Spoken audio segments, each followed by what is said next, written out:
कृष्ण ने कहा कि बिना मारपीट के, लड़ाई झगड़े के, कौरव की प्रवृत्ति को खत्म नहीं किया जा सकता है। जबकि भारतीय संस्कृति है कि अज्ञान से ज्ञान की ओर यात्रा होती है। अज्ञान से ज्ञान की ओर यात्रा मार पीट करके, लड़ाई करके नहीं होती है, एक शिक्षा है ये। जब देखा गया कि पूरी दुनिया में सभी लोग गलत समझे, जितने पैगंबर आए, मसीहा आए, उन्होंने जो शिक्षा दिया उल्टा समझ लिए। कलकाल का प्रभाव ही है कि सही को हम उल्टा समझेंगे, सही को गलत, गलत को सही। अब तो द्वापर युग लगा। अब ठीक से समझने का प्रयास कर रहे हैं। जब ठीक से समझने का प्रयास कर रहे हैं तो सुख दुख, लाभ हानि, पाप पुण्य, इन सब के बंधन से ऊपर उठने के लिए फिर हमें कोई किताब चाहिए, कोई धर्मग्रंथ चाहिए। इसलिए होली साइंस, महाअवतार बाबा के निर्देश में ये होली साइंस लिखी गई। इसमें कहीं भी नहीं मिलेगा कि नरक होता है, पाप या पापी होते हैं, कहीं पर भी नहीं मिलेगा। या जो कहा जाता है कि भाई मरने के बाद हम गलत काम करेंगे तो ऐसे नदी में हमको फेंका जाएगा, उसमें क्रोकोडाइल होंगे, न जाने क्या क्या होगा, क्या क्या दुर्दशा होगी। 84 लाख कितनी योनियों में लाखों लाखों जंतु होने के बाद, पेड़ पौधे होने के बाद तब मानव के रूप में हुए। इसमें नहीं लिखा है सब। होली साइंस में इसका जिक्र नहीं है। अब जो हमारी इच्छा हो गई आध्यात्मिक ज्ञान पाने के लिए तो ऐसे सदग्रंथ आ गया। इसलिए हम आपसे कहते हैं कि सबसे पहले हम अच्छे सदग्रंथ को पढ़ना सीखें। होली साइंस समझ में नहीं आती है, समझ में आए या ना आए पढ़िए। ढेर सारी चीज़ें समझ में नहीं आती लेकिन हम करते हैं। एटम क्या है? आप जाइए सूरज पर, ऊपर जाइए तो हाइड्रोजन, ऑक्सीजन, उसमें हाइड्रोजन, हीलियम, ऑक्सीजन की मात्रा कम होती जाती है, हाइड्रोजन हीलियम की मात्रा बढ़ने लगती है। जितने तारामंडल हैं सब गैस के गोले हैं। और वही सूरज से पृथ्वी निकली है, पृथ्वी से चांद निकला है। उसे ढकते ही गैस के गोले से ये प्रकट हुई पृथ्वी। सही है कि गलत है? लेकिन सही चीज़ पता नहीं है तो सही चीज़ कैसे पता करेंगे? इसीलिए इसमें दिया गया है होली साइंस में कि हम गुरु का रिगार्ड करें। गुरु क्या होता है? शिक्षक अनेक होते हैं। पेड़ भी शिक्षा देता है, नदी भी शिक्षा देती है, पहाड़ शिक्षा देता है, हवा आसमान सभी शिक्षक है। हर जानवर से शिक्षा मिलती है, छोटे बच्चे से शिक्षा मिलती है। लेकिन गुरु एक होता है जो सिर्फ ये सिखाता है कि हमारे जीवन की यात्रा अज्ञान से ज्ञान की ओर हो।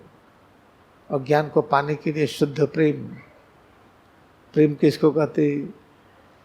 सिर से पैर की अंगुली तक ये जो अपना अस्तित्व है, इसी में एकाग्रता बढ़ा करके सारी अनुभूतियों को स्वीकार करिए।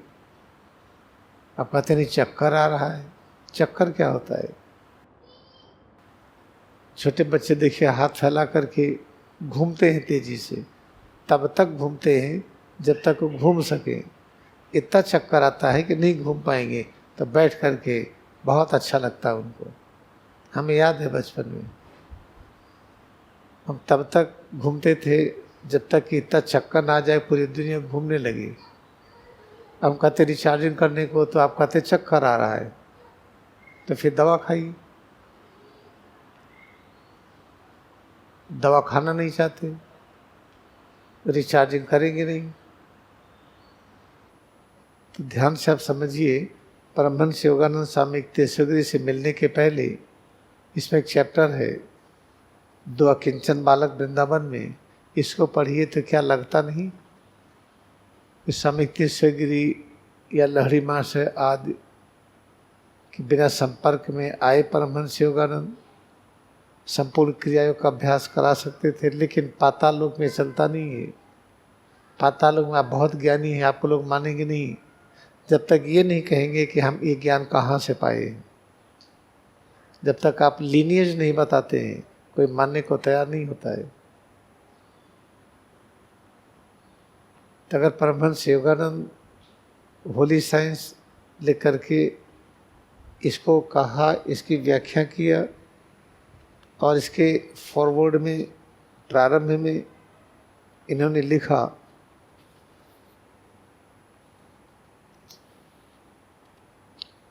My Gurudev Gyanata Samyukteswar Giri of Srirampur was eminently fitted to discern the underlying unity between scripture of Christianity and Sanatana Dharma.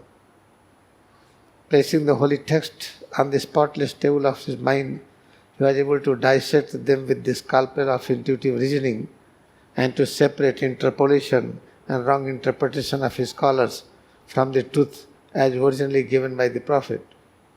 It is owing to Gyanata Samyukteswar unerring spiritual insight that is now becomes possible through this book. Paramhans Yogananda लिखते हैं कि ये book सबसे बड़ी सदग्रंथ है। तो इसमें क्या लिखा है? सारी दिक्कत, सारी तकलीफ, सारी लड़ाई झगड़ा अज्ञानता के कारण है। और अज्ञानता क्या है? होली साइंस में पढ़िए, सूत्र देखिए, अज्ञानता को इग्नोरेंस कहा जाता है, गॉस्पेल।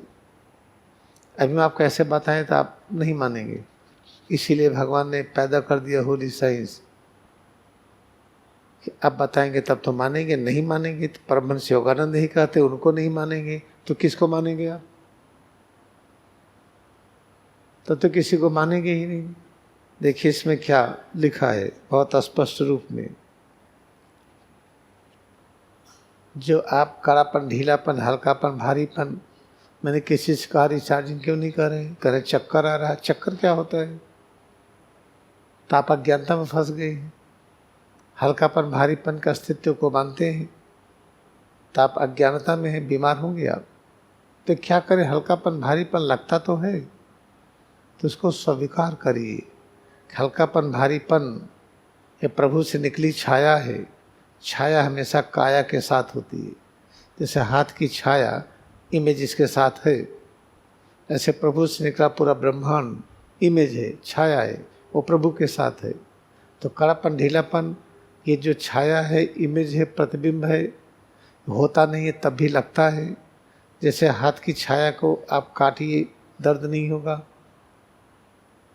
तो हाथ की छाया तो है ही नहीं, तो हाथ है, इसका प्रतिबिंब है। तैसे कड़ापन, ढीलापन प्रतिबिंब है नहीं। तो करें क्या? तो छाया चूंकि वस्त्र से जुड़ा है तब भी छाया पवित्र है, इसलिए कड़ापन, ढीलापन को स्वीकार करिए। अगर इस छाया को पकड़ लेंगे तो आप परब्रह्म के पास चले जाएंगे। मालिक हाथ नहीं दिख रहा है, केवल इसकी छाया दिख रही है, तो छाया को पकड़िए। पकड़ते पकड़ते हाथ मिल जाएगा। हमें वो ज्ञान नहीं मिल रहा है जिसे परब्रह्म कहते हैं, पता नहीं कहाँ है। महाअवतार बाबा पता नहीं कहाँ है।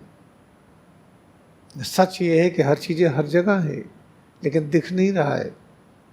क्या दिखता है? हाथ, ये पैर, पीठ, पेट, सीना, गला, चेहरा, सिर, ये दिखता है। किसी को पकड़िए।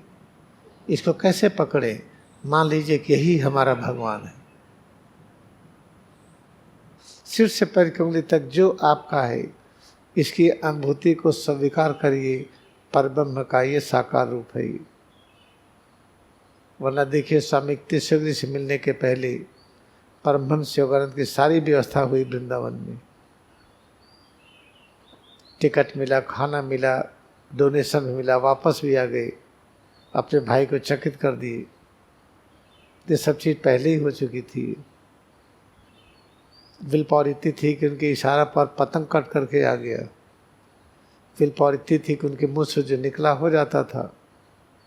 उसे पढ़िए ना, लिखा हुआ है मेरे बचपन में, उनकी बहन यहाँ पर फोड़ा निकला था, मलहम लगा रही थी, तो भी लेकर अपने में लगाने लगे।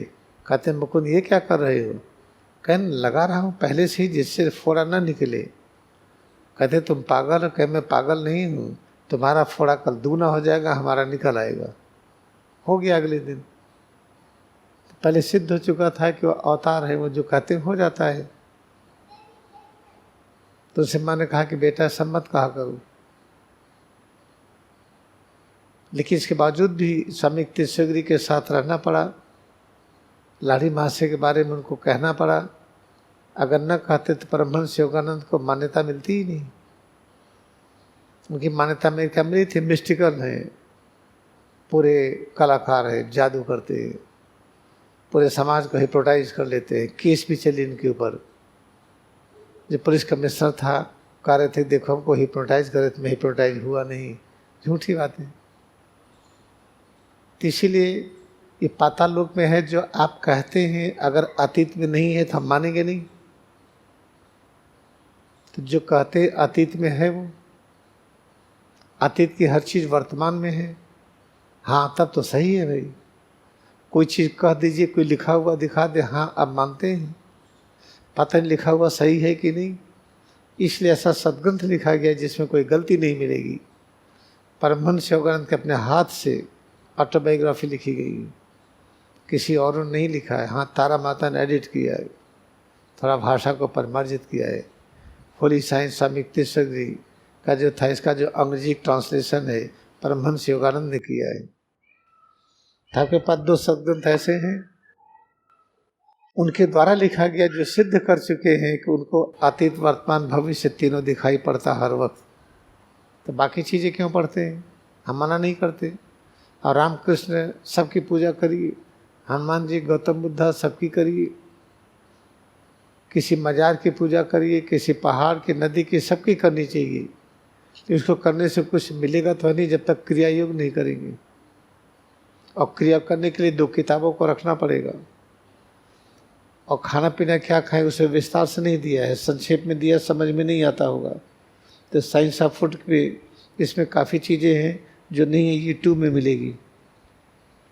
हमको नहीं लगता कि इससे अधिक की आवश्यकता है आपको।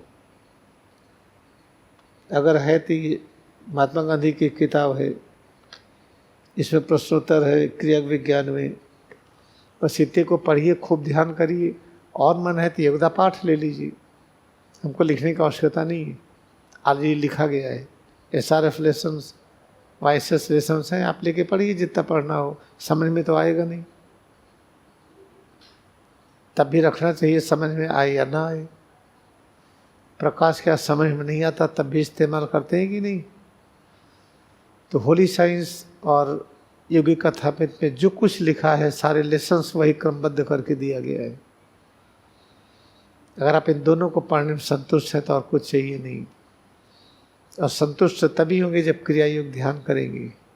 इसे बीच बीच में यूट्यूब में हम आपको देते रहते हैं, उसको लगातार सुनेंगे तो क्रिया योग से जुड़े रहेंगे आप। तो कंक्लूजन क्या है कि क्रिया योग ध्यान के अलावा कोई उपाय नहीं है। अपने जीवन के कष्टों से मुक्ति के लिए क्या कष्ट है? ज्ञान नहीं। हम तो MSc PhD लेकिन कुछ आता नहीं है। अगर तनख्वाह न मिले तो मर जाएंगे।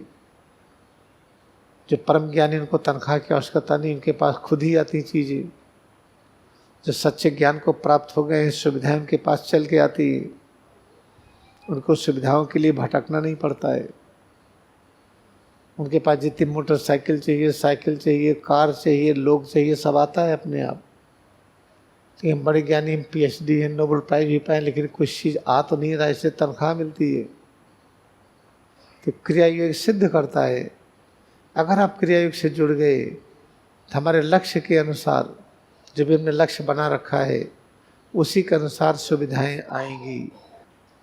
एक बार किसी को बुखार हुआ आश्रम में, मैं अमेरिका में था, बॉस्टन में, लगातार 1 महीने तक बुखार रहा, बुखार जाए ही ना।